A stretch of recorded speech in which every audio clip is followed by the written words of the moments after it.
Hello guys, welcome to BS cooks. ఈరోజు అలా reels చూస్తుండగా ఒక కొత్త వింత చాక్లెట్ కనిపించింది. ఏంటా అని చూస్తే దుబాయ్లో ఉన్న కునాఫా చాక్లెట్ అంట. అంత దూరం వెళ్ళి మనం తినలేం కానీ మన ఇండియన్ స్టైల్ ఎలా కుక్ చేసుకోవాలో చూసేద్దామా మరి. ముందుగా ఈ ఇంగ్రీడియంట్స్ని మనం కొనిపెట్టుకుందాం. చూసారుగా మరి. ఇప్పుడు వేడిగా ఒక ప్యాన్ని స్టవ్ మీద పెట్టి అందులో మీకు నచ్చితే ఘీ లేదా బటర్ని వేసుకోండి.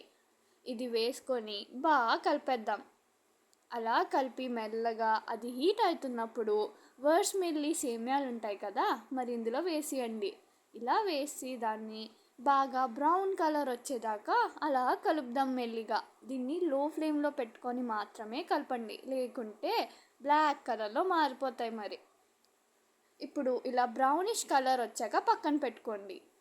ఇప్పుడు కొన్ని డైరీ మిల్క్ చాక్లెట్ లేదా డార్క్ చాక్లెట్ని తీసుకొని డబల్ బాయిలింగ్ మెథడ్లో మెల్ట్ చేసేయండి. ఇప్పుడు ఇంకో ప్యాన్ తీసుకొని దాని మీద కాస్త నెయ్యి కానీ ఆయిల్ కానీ వేసి మీకు నచ్చిన డ్రై ఫ్రూట్స్ని ఫ్రై చేసుకోండి బాగా. మీకు నచ్చితే ఏ డ్రై ఫ్రూట్ అయినా యూస్ చేసుకోవచ్చు. నేనైతే కాజు అండ్ గ్రౌండ్ నట్స్ని యూస్ చేశాను మరి. అలా వీటిని మెల్లగా బ్రౌన్ కలర్ వచ్చేదాకా బాగా వేగిచ్చేద్దాం. అలా వేగాక ఒక మిక్సీ జార్లో వేసి అందులో కొంచెం వైట్ చాక్లెట్ తీసుకొని దాన్ని బాగా గ్రైండ్ చేసి ఇలా మంచిగా పౌడర్ని చేసుకుందాం. ఇలా పౌడర్ అయిపోయాక దీన్ని పక్కన పెట్టుకోండి. ఇలా పక్కన పెట్టేసుకొని ఒక గ్లాస్ షుగర్ని మంచిగా సాఫ్ట్ పౌడర్గా తయారు చేసేద్దాం. ఇప్పుడు మళ్ళీ ప్యాన్ తీసుకొని ఆ ప్యాన్లో ఒక గ్లాస్ వాటర్ వేసి ముందుగానే మిక్సీలో బాగా పౌడర్ చేసుకున్న మన డ్రై ఫ్రూట్స్ పౌడర్ని దీంట్లో యాడ్ చేసేద్దాం. మీకు ఒక హ్యాక్ తెలుసా? గ్రౌండ్ నట్స్ వేసాక ఈ కునాఫా చాక్లెట్ టేస్ట్ ఎందుకో కాస్త స్నీకర్స్ చాక్లెట్లా అనిపించింది మాకైతే. ఇప్పుడు ఇందులో ఆల్రెడీ పౌడర్ చేసి పెట్టుకున్న షుగర్ని కలిపేద్దాం.